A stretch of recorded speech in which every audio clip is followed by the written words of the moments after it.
Talk, the home where the talking is good. Letting It's her your go. boy Cody and the other guy Robert and another guy with the camera today. Yeah, cut to the Craig cam, the CC. Craig Cam. Boop, boop, boop, boop. Hey. Here we are. It's Tiny table, Mr. big room, Producer good Cam. conversation. Yeah. So, cicadas are everywhere, Talking including about the cicadas bathroom. again. Love it. Scared Dude, the one fire tried out to of get me. in my mouth. I was walking the other day and like it literally bumped into my lip and I was like, what if my mouth had been open? Like I was driving down the road and one came right at my windshield, literally scared me. I jumped because I thought it was coming through the window, like, and it was going to hit me in the face. It really scared me. I was like crazy wild. I don't know why I jumped. Chad was saying that he saw some video of some dude doing his lawn and they were attracted to him, and so I did my lawn. From the buzzing? Yeah, and my leaf blower is really what they loved. They like Did they literally- come? They swarmed all over me. It was great. that's so cool. And so I'm not cutting my yard. It's the only excuse I need. Christian will love it. Or maybe Christian can go. Did they come to the mower or just the... They didn't really come while I was mowing, The air or even thing. they did a little bit while weed eating, but it was really the leaf blower that really got them going. They were Got 'em like going. flying all around me, like landed on me. Christian's just going to be in the backyard holding the leaf blower. I was in the store today at work, and we have like plants throughout the store, and there was a cicada on one of our plants, and I just like Jeez. picked it up and Was put it a outside. live one or is it Yeah, dead? it was alive. Oh. And my one of my educators was like, "You did that."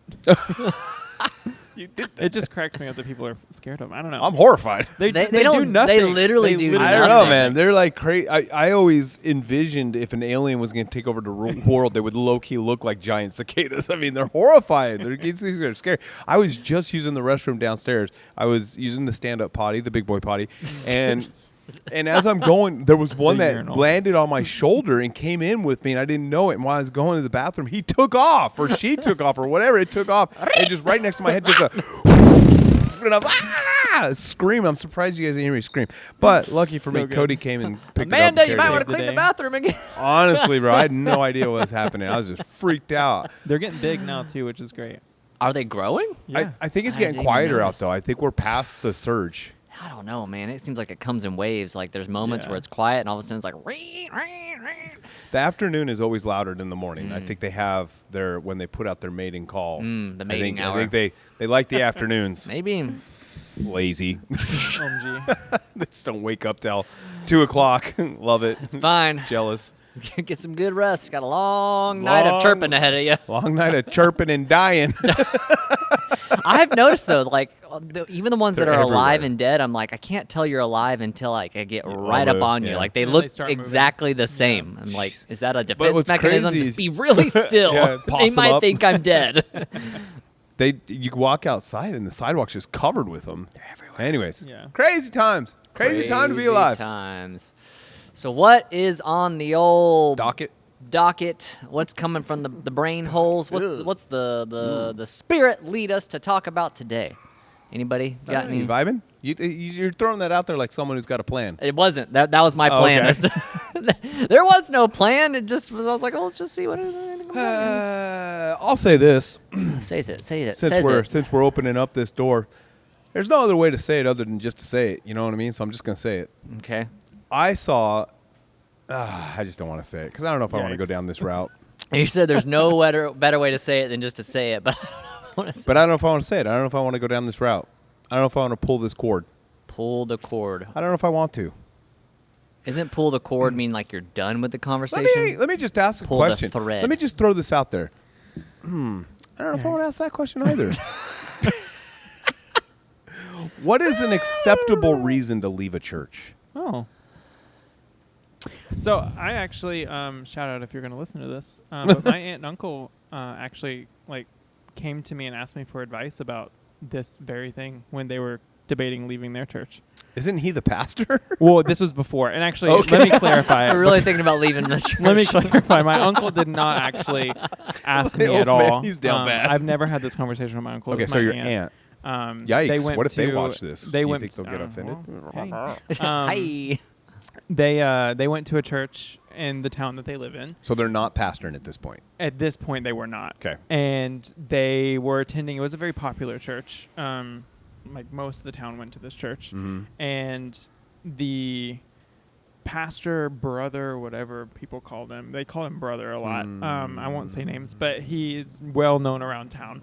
And so my aunt came to me and was like, what would you do? She asked me a question. She's like, what would you do if you found out your pastors were preaching sermons they found online? What was your response to this that? was a Curious. while ago. This was probably, I would say probably 10 years ago at this point. So I'd been going to Cornerstone for 3-4 years. Mm-hmm. And my first question the first thing that I said, I was like, well, I would talk to him. Because at this point, I mean, I had a relationship with Pastor Mark and Pastor Rhonda. I also knew enough to where I had submitted to them. I had already gone through membership class and all of that, I believe. So maybe this wasn't 10 years ago, but it was some years ago. It's quite some time ago. How did she know he was getting them off the internet? So word got around that this was happening, that he was finding sermons online and preaching them pretty much verbatim to what he was finding online. So he wasn't preparing for anything. And so I let her know. I was like, well, I'd have a meeting and figure out what was going on. I'd ask, I have a relationship, so I wouldn't just take someone else's word for it. But ultimately she asked, like, would you leave? Like if you found out that it was actually going on. And at the time I said I probably would, to be honest, because at that point like, I'm not getting fresh word. And I mean, I know I'm more seasoned now than I was then, and so good on me for saying that. But it's like I told her, I was like, I'm not getting anything fresh at that point. It feels like I'm getting leftovers from someone. Like I knew enough at that point to know like a pastor needs to be getting something for his congregation. Like that's their job. And so to get something from online and just preach it the way you find it online is, to me, that's not acceptable. I mean, if it happens one time, probably still shouldn't happen. But it's like, if that's what your daily thing, like that's what you're doing, then, and I don't know all the ins and outs. I don't know if this individual like worked for the church as like our pastors do. I don't know if they had a secular job. I don't know if they were trying to balance things. Like I don't really know the ins and outs because I didn't go to this church. Well, that's where that conversation comes in. I went one time. Yeah. And my grandmother had to like escort me out of the church after service because I wanted to go up to him and be like, "How did you prepare this sermon?" Oh gosh, man, it makes sense just now. right out. It makes sense now. Oh man, because I know how he was preparing them. Because he was, he preached something entirely wrong. Well, I'll say this. I'll say that. But that's my thought. So I think we could all agree that there's probably many legitimate reasons to leave a church. yeah, I would think so. I think the best way, how do you go about finding out those legitimate reasons? Pray. Yeah, I mean, I think you have to be led. I think obviously if the Lord is leading to leave, there is a reason why, and so you should heed that wisdom. I think if maybe you find out something that lets you believe that like maybe if there's a rumor going around that maybe that like your pastor's doing something shady, I think that would like make you want to hopefully have a conversation with said pastor to figure out like, hey, is this actually going on, and is what I'm hearing legitimate, or is this just a rumor that's just getting blown way out of proportion? Because obviously if a pastor's doing something shady, like it's probably not best that you're a part of that church because you're under leadership that's not fit to lead. Right. I think that like you're saying, there's a number of reasons why you should leave, but I think that ultimately it shouldn't be a reason that you want to leave. I think it needs to be a reason that is like the Lord is leading you to leave because the pastor's not fit to lead, or it's just simply not the church that you're supposed to be a part of. The Lord is leading you to go somewhere else. Yeah, I think because I mean you're supposed to be planted. The Bible talks about how you need to be planted and how you also have a pastor. And thinking through it on a natural standpoint, if you uproot a plant and transplant it somewhere else, like you have to do that with purpose. You have to have a plan. You have to take care of that plant while it's in the process of being transplanted. And so I do think the biggest thing is like you shouldn't just leave because you want to leave. Yeah. Like you should pray and figure out, is the Lord actually leading me to leave? And then if the Lord's leading you to leave, I don't even know if I would explore the why. I would just be like, okay, well, the Lord's wanting me to leave. So, but I mean, I would not leave Cornerstone. And I've had so many opportunities to leave Cornerstone, not because someone has given me a reason to leave because I was upset, but because work or this or that. And every single time I came back to pray and ask the Lord, and it got to a point where I didn't even have to do that anymore. I just knew it's like this is where I'm supposed to be. Yeah. But otherwise, like if like again with the transplanting, it's easy for that plant to die if you transplant it. And so I think I like what you guys are saying. I think if somebody is feeling like there's a disagreement there. I think communication would be my go-to. Like, make sure, let's set a meeting and actually let's go talk to the individuals that are maybe being accused of something Sure. or like stealing content off the internet and then preaching it on a Sunday, which, I mean, I've never done it word for word, but obviously we do a lot of research and we get a Yeah. lot of sermon ideas and a lot of content from the internet. I've never downloaded someone's sermon and then like preached it. I have taken over Bible Institute classes and pastor was like, here's my 7 weeks of notes. And then I completely went through those and gutted those suckers and made my own notes and like studied it out for myself. Right. And that was just a good diving board, if you will, to go off of. Right. But- There's been many times where like someone has preached something and there was something that maybe they said or maybe a certain point just really stuck out in Sure. my spirit. It's like, dang, I need to take that point and just 100%. run with that. But there's been many times I still get ads. It's like, you need help preparing your sermons? Like, it's like, AI. why spend all week preparing your sermon when you could spend Saturday night? Here's your outline. Is that really the ad? 100%. Like, got- just Oh my about. They got that goodness. one person. I mean, They were like, absolutely. I still get those ads. Did they really say why spend all week when you can? That's crazy. I mean, it's basically more or less. Why obviously. would you do that? It's not the Yeah, exact honestly. script, but that's Yeah. basically what it said. That's wild. Yikes. But I mean, Yeah. there's some churches. I mean, I not to cut you off. I think No, you're you're about to good. go somewhere, but I No, know that I'm there not going are anywhere. some churches that might be under not going anywhere under like a covering, an umbrella, where they're basically like, I guess there's like a head pastor or a head person or whatever, and they're like, this is the content that all these churches are going to be speaking. You know what I mean? Maybe it's not verbatim like outline or anything like that, but it's like, here's the overall topic. Here's what you guys need to speak on. I think that's okay. That's like That'd be like if Pastor Mark said, "Hey, I want all the youth ministry and all." Well, the he's done it children's-" before. right? He's like, "You guys are going to need to minister on this subject, Yeah. for X amount of time." right. But he doesn't give us the notes or even Right. the scriptures. He just Dude, like, I don't even this know is- if I could preach off somebody else's notes. It would, I don't it think would I could. completely throw the way that I do my I sermons. couldn't. I've had people over the years ask me for my notes, and I'm just like, good luck, Yeah. because I barely understand this, and I wrote it. So I don't know how someone who else is going to get any of this. But anyways, yeah, I don't know. I feel like I see a lot of stuff that I was just curious about. I mean, doesn't even have to develop into anything. If someone else has got another direction to go, then we'll just go that direction. But I see a lot of, I know that there's right reasons for people to leave churches. I know that there is. And I would even say that in any industry, whether it's church, music, entertainment, athletics, there's always going to be a level of corruption. No entity is perfect. Sure.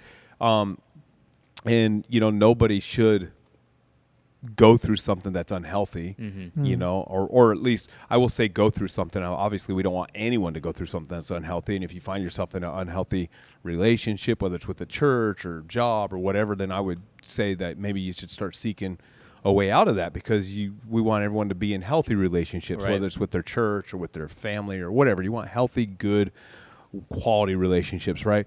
I think what's kind of interesting to me, though, is I found out that, and I'm not saying that there isn't, because there's obviously a lot of church hurt out there. So I'm not saying that there's not. But it seems to me that everybody is using the definition church hurt as an excuse for a mass exodus to leave church. And in my mind, I'm thinking at some point, everything can't be church hurt. Like it's become a trend or a fad. Yes. And then stuff that is like just normal church life, like equating that to church abuse. Like when ministers ask you to serve in the church and give you biblical precedents for serving in the church and becoming a part of the body, and everybody using their times, talents, and treasures to be a part of the body of Christ and be a part of that local entity, that's not church abuse. Sure. That's just like, you know what I mean? Now, obviously, if a minister makes you feel guilty when you're not serving, or tells you that this is the only way for you to get into heaven is to serve in church, or whatever the crazy degree of maybe some teachings are. But I think as a pastor, if you just lay out that this is our Christian obligation, like we've been called to serve, and the Bible, even, stuff like serve one another in love, and every part doing its part, and every legitimate and joint adding its supply, so that every other legitimate can grow and be a part. I think like that stuff is necessary and it's important. We have, as Christians, need to learn how to lay down our lives for the one that we're serving, i.e. Jesus Christ. And one way to do that is by serving each other and ushering and singing and running sound and doing all the things that it takes for a church function to function. And I don't think that that's necessarily, I think there's just a lot of people that are saying, well, I think what it is maybe like, if I had to assume maybe like what you're talking about, like Do maybe it. there is a person that's leaving the church because maybe they personally really were being taken advantage of Sure. when it That comes to happens. serving, and Yeah. like maybe their leadership was just not well at making sure that that individual was getting the proper rest that they needed, and they were just overworking them and taking Sure. advantage of their time, taking advantage of their talents.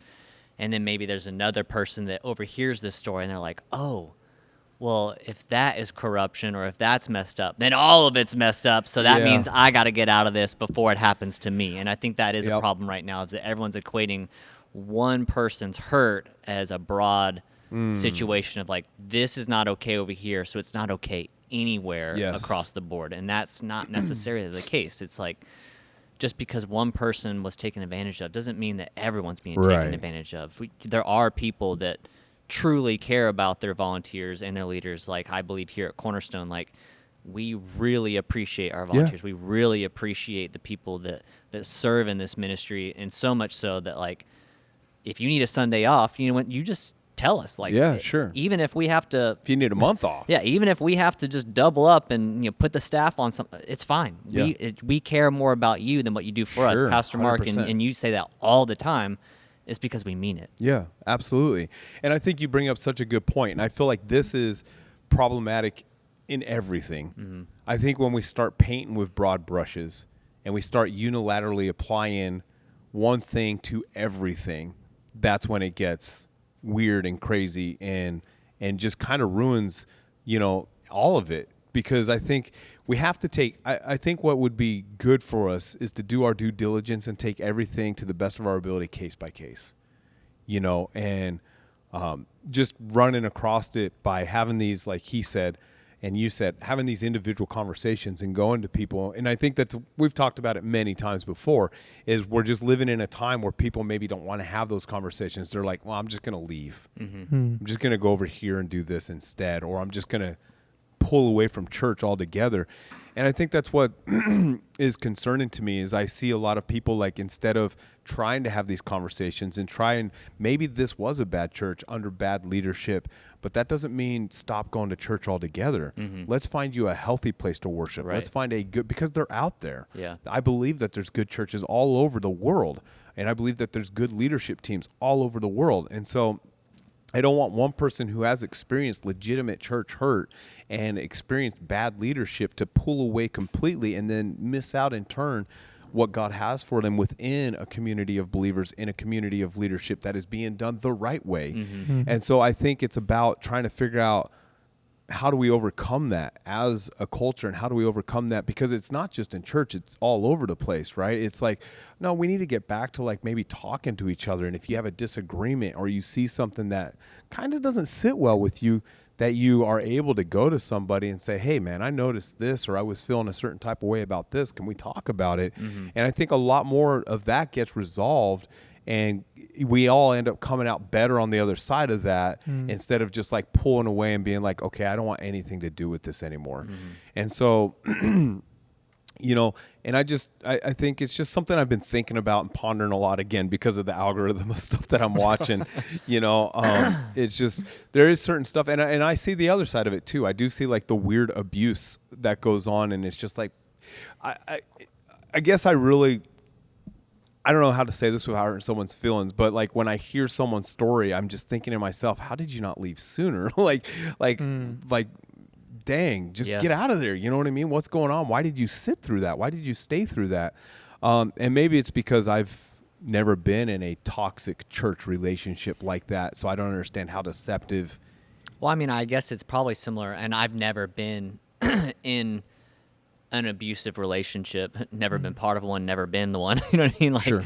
But from what I understand is, like, a lot of times in those situations, it's like they have such deep love for the individual because before it got to that point, there was never any harm. There was no issue. And so all they knew up until that point was like, there's this love there, or at least what they thought was love. And so when the abuse happened, in their mind, they don't equate that to the individual. They just equate that like, okay, this is just a bad circumstance, a bad situation. We can just power through. We can get through this, or like I'm not going to hold this against them, even though this situation's pretty messed up. Yeah. And I think that's a lot of times in those types. And I've never been in one. I've never been part of one or anything like that. So like if I'm grossly miscommunicating this, I apologize. But this is the way that I perceive it to be: is that they don't know how to get out because in their mind, like they don't want to hurt that individual because Yeah. they still love them. And so Right. maybe in a church situation, if it is where they're getting to the place where they're being taken advantage of or something a little bit shady is happening, they've had such love and devotion to God and also maybe this leadership up until that point that they just don't really know how to get out, or they don't even recognize that they're being abused to begin with because of the relationship up until that point. So how do we help people distinguish the difference? Like, how can someone tell that they're in an abusive relationship, whether it's church or whether it is, boyfriend and girlfriend I think it takes a or lot of work? light. Like it takes, it takes light. It takes a spirit of revelation and wisdom, to be honest. And I mean, having lived through abusive relationships on many occasions and having seen them very close to home. Look at this. You should have been talking the whole time. You should have been like, excuse me. Yikes. I mean, what you said is good. I mean, to be honest, it's not good, but it's right. Like, Okay. there's Accurate. also I know what you there's mean. a sense of security there too that Yeah. a lot of people, there's security and there's shame, because a lot of times, like even I know with domestic abuse, a lot of times, not every single time, but a lot of times what causes people to stay is a sense of shame, like they're going to be shamed. They're doing something wrong. And a lot of times too, like abusive relationships, it's not always all bad. The Right. abuser oftentimes has times where they are loving and caring. Gotcha. Yeah. Okay. And that's the It's hook. like a two-faced situation. And we talked about this in school of ministry too, and people helpers, but that's the hook where there's a cycle of abuse, and it comes around to the abusers, in this case, potentially a pastor. They're like, oh, we appreciate you. Great job. Volunteer appreciation day. Da-da-da-da-da. But then the cycle just continues because they still see like, okay, I can still take advantage of this person. Yeah. This person's under my thumb. And in relationships, it's the same way. They have this hook, and then that causes the abusee to think, to have this like glimmer of hope of like, I do love this person and they can change, and they see that, and then they just get roped right back into it. And then again, I feel like there is that element of shame of, I don't want to leave because I don't want people to know this is happening to me. I don't want people to know that I'm going through this. I don't want people to look at me in a negative light. And so I think one way, if there's anybody that's listening to this and maybe you're thinking, am I in an abusive relationship? Am I in a church and under leadership that is taking advantage of me and I'm being treated unfairly? I think one of the things I would say to them right out the rip, let me say this first of all, I'm not denying the fact that there's church abuse and that Yeah. there's bad leadership. Yeah, I hope no one thinks fully, that. so I'm not coming to the defense of bad pastors Again, and bad churches. broad strokes. Broad strokes. So don't think that that's what I'm doing. But I am also saying that there are some very good churches and very good Absolutely. leadership out there, and I want you to find those churches in that leadership. I believe that we have a team here at Cornerstone, and we have a community here that is very good and well balanced with the Word of God and laying down your life for one another and laying down your life for Him. Now, with all that being said, if you feel like you are in a church or relationship or whatever it might be that is abusive, I would suggest one of the best ways to get out of that is find an outside source that can be trusted, that is full of wisdom, that isn't going to hang out on, because like you said about it coming out and being revealed, that they're not going to hang it out all over Facebook and social and go around town and telling people all your business.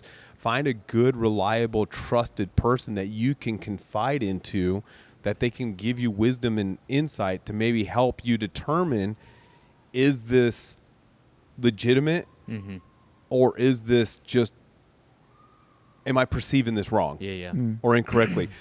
Like I know Rachel and I, this is many, many years ago, probably like 15 years ago, maybe even longer. I don't know. I'm terrible with time.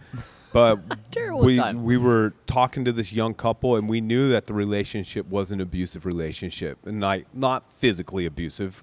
Obviously, because if it was physically abusive, we're going to call the cops and get people involved. We weren't even necessarily sure about verbal abuse. We knew that on the outside, it didn't look like a healthy relationship. And so Again, want to be clear about that. If we ever know anything about child abuse, sure. like Yeah. we're going to call the cops. We're Yeah, getting yeah. the authorities involved, because protection of people is our highest priority. But anyways, we ended up having conversations with these two, and after multiple conversations, it was like a light bulb went on, and the one person was able to see, oh my goodness, I'm in an unhealthy relationship. Mhm. But I don't know that light bulb would have ever went on if they were not talking to people about the situation. Yeah. And I think it's really a good point what you said with like Adam and Eve in the garden. They were in an unhealthy relationship and the Bible says immediately they felt shame and they hid themselves. And so Yeah. I think we try to hide kind of what we're going through instead of exposing it. I don't know if that's just our natural way of dealing with stuff, if that's how we operate as human beings. We just want to hide stuff and cover stuff up.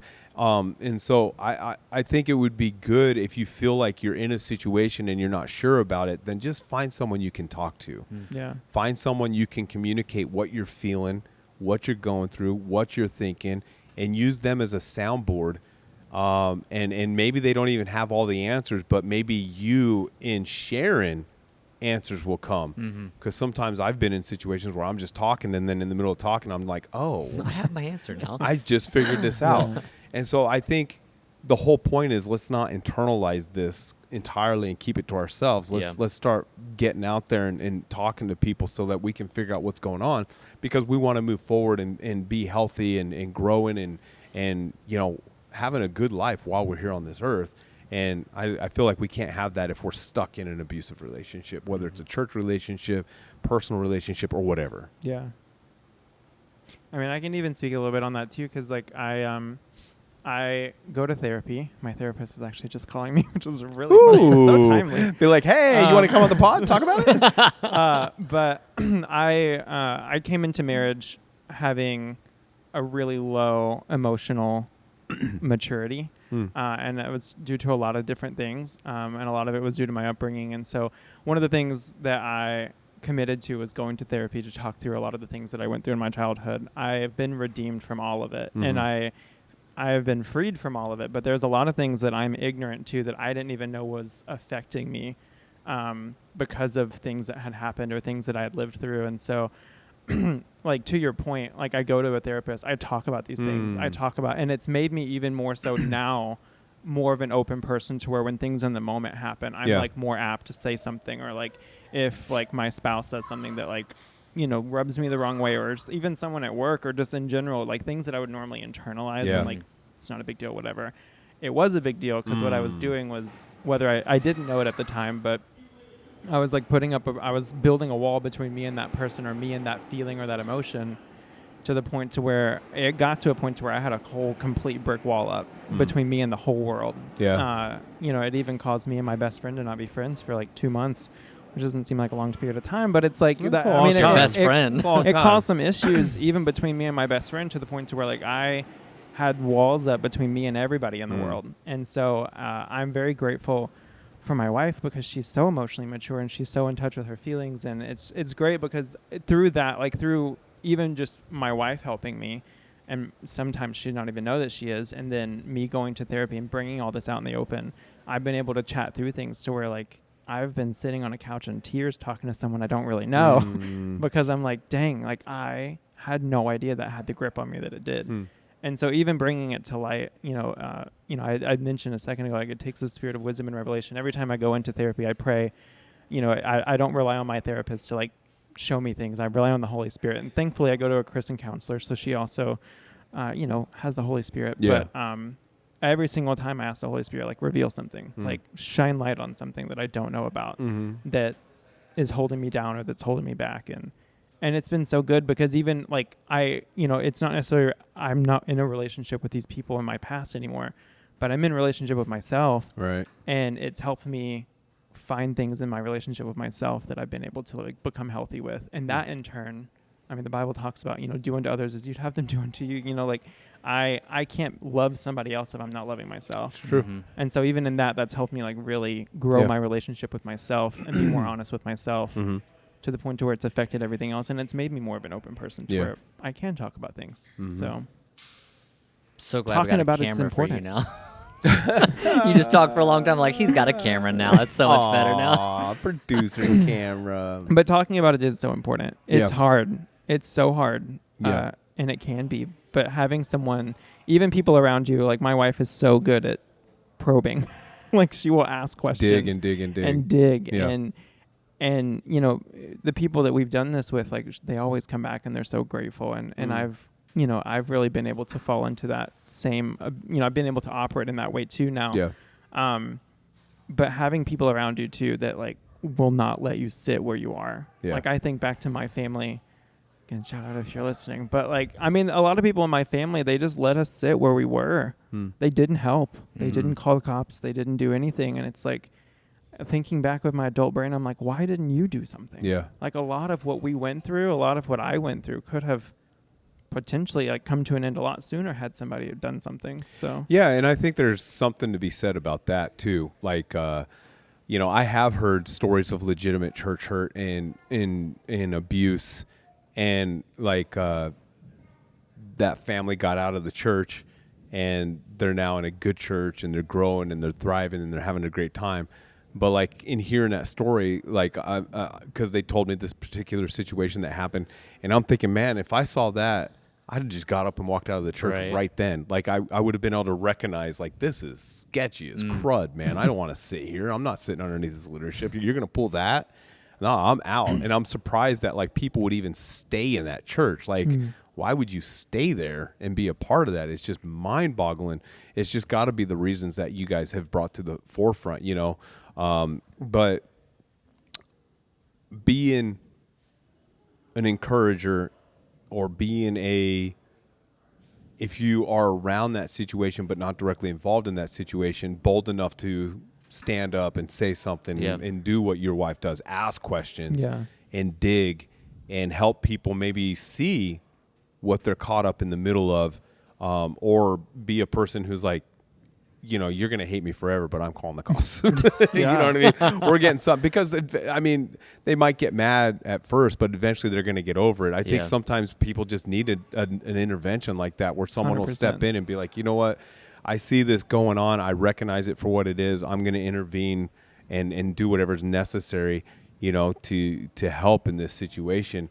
Like that class in School of Ministry, it's called People Helpers. Yeah. Well, in order to be a people helper, sometimes you have to engage. You can't just sit and watch. You've got to engage and ask questions and start getting out your little shovel and start digging and encourage people. Go see a pastor and talk to him. Go see a counselor. Go see this, or, hey, whatever it is, because we want to help people move past that kind of stuff because it is a very real thing. But, at the same time, not everything is it. Like, I feel like if everything becomes church abuse, then nothing's church abuse. Yeah, and I think it's kind of like, it makes you think of like the boy that cried wolf or whatever, you know what I mean? It's like if you always are making a big fuss about something, well, what about the legitimate reasons? Like those get so overshadowed. That's it. So it's like we need to be careful not to call something that it's not, because it makes it to where the legitimate ones don't seem as legit. Right. And the ones that are legit, those are the ones that we have to put our attention to. But if we're busy dealing with all this other stuff, then nothing's actually going to get resolved, and nothing will change. Right. I think it's kind of like, I don't want to like put a name on a movement or anything like that, but it's just like if you say all of this is bad or all of this is good, then it's just like, well, that's negating other people's experience or other people's actual situation. Like we just can't, like you're saying, broad strokes. We shouldn't be doing broad strokes when it comes to any of this stuff. Yeah, I feel like there's only one absolute, and his name's God. Yeah, there you go. Everything else is, I don't know that there are absolutes. God good, devil bad. The end. So those are pretty So simple. Yeah, so simple, right? Kiss. Keep it simple, stupid. But like, I get on these algorithms again on Instagram of like people deconstructing and doing this stuff and that stuff. And there is a legitimate time for that. And there is a legitimate time to step back and reflect and be like, whoa, I'm in a place that's not healthy. I need to get away from this. But then I get in the comment feeds and I'm just like, a lot of this is not what you're talking about. Like you're bringing up a legitimate issue and then somebody's like, my pastor was so abusive because they asked me to serve. And I'm just like, Well, there's a difference between accountability and abuse. Yeah. There's a difference between like, They talk about money all the time. That was the tithe portion of the service. yeah, Of course they talked about it. Well, yeah, true. That whole 7 minutes is dedicated just to Yeah. what scriptures say about finances.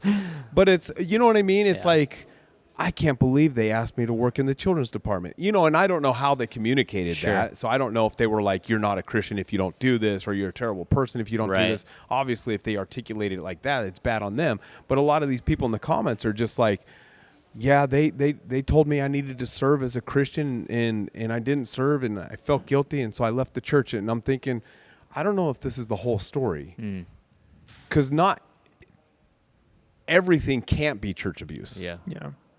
You know, and so I think we have to figure out what is real and what is just people not wanting to grow up or commit.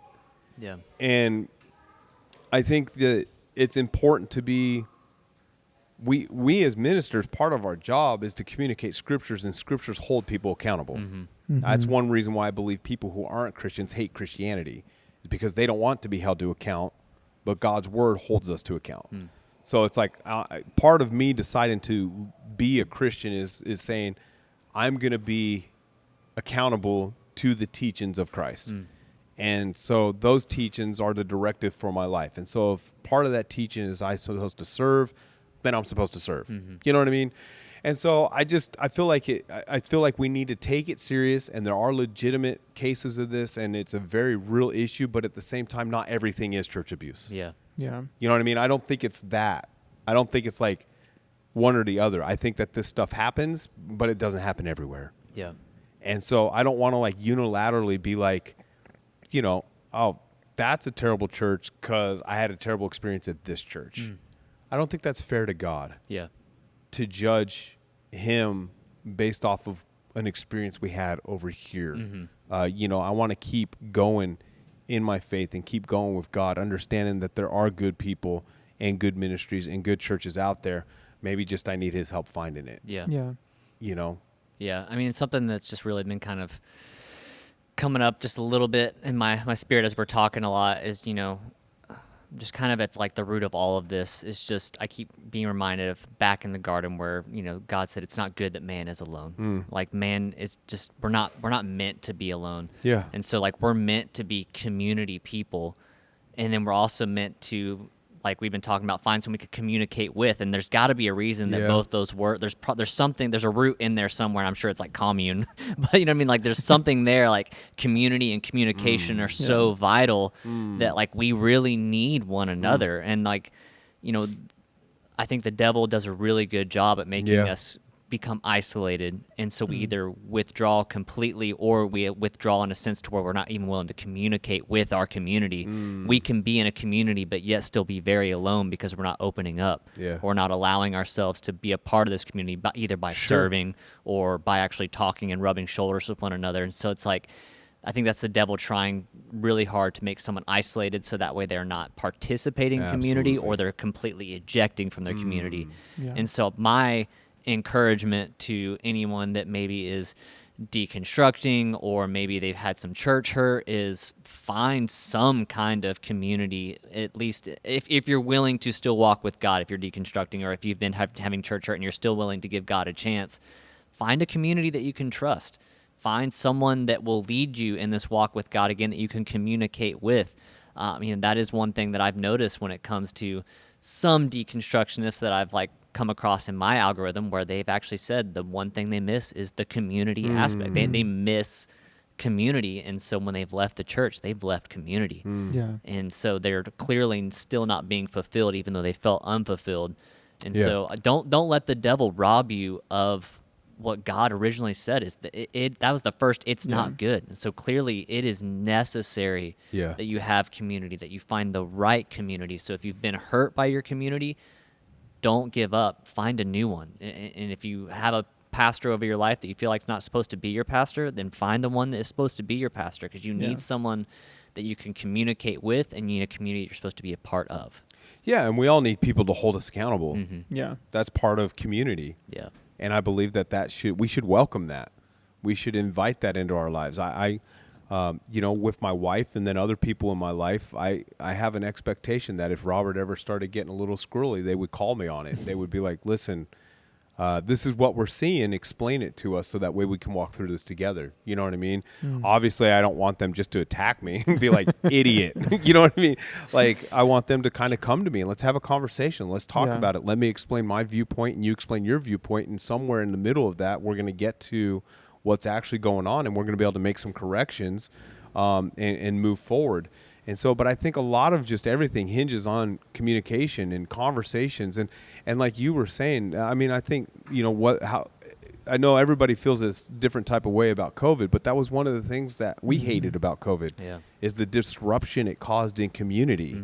Like, some people really enjoyed it. They were like, wow, I don't have to go anywhere. I can stay home all day and I don't have to feel bad about it. Yeah. I don't have to cancel my plans because everyone canceled their plans. Exactly, And so, and even the people like that, like, I think at some point they were like, okay, I'm ready to kind of see humanity again. Yeah.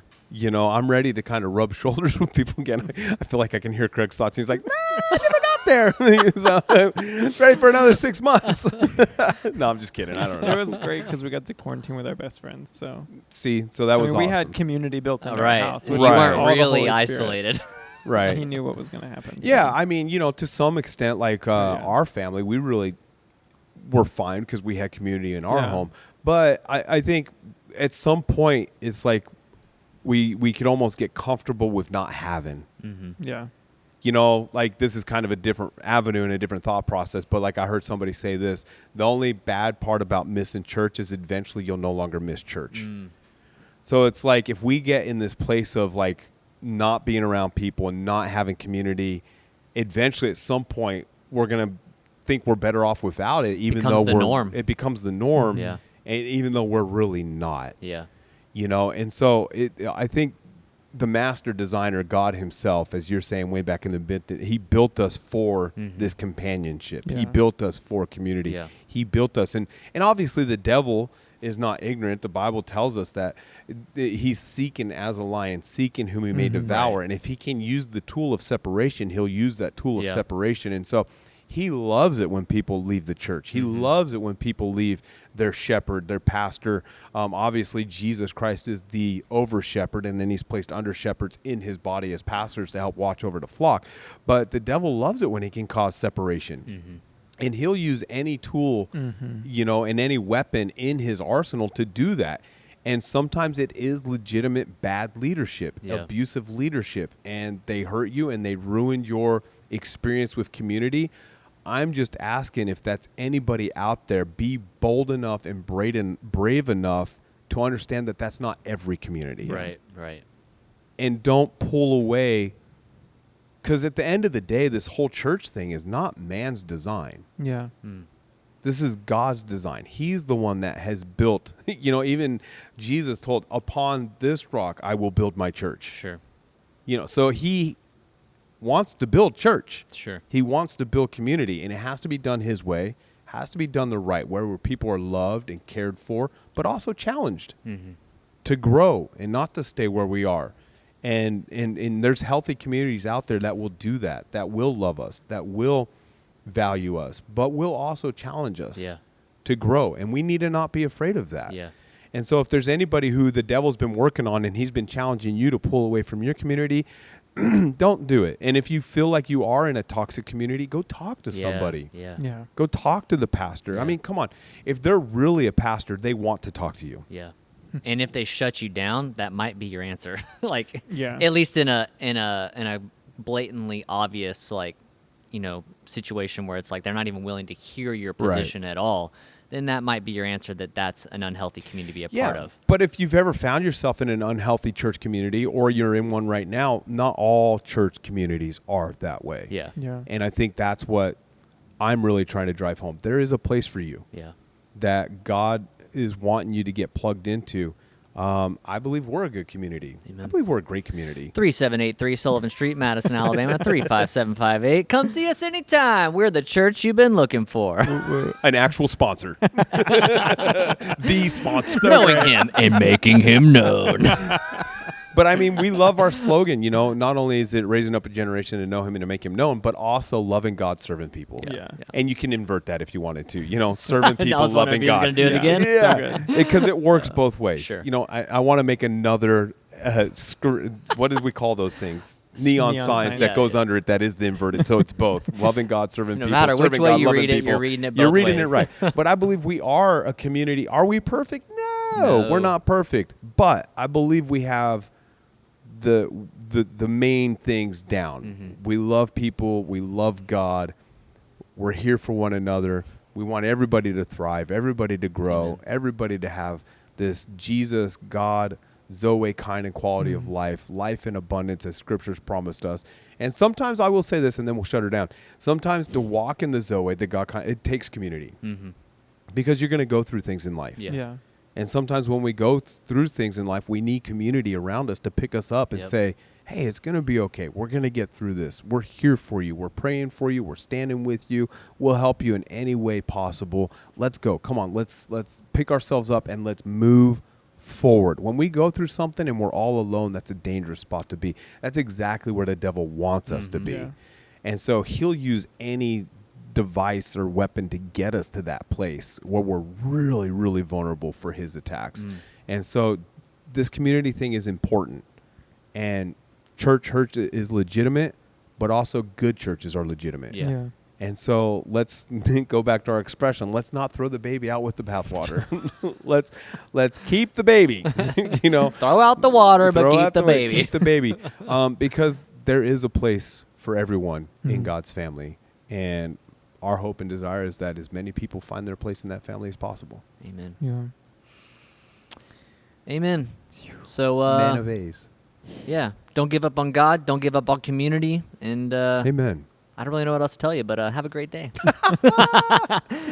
Love you guys so much. Bye.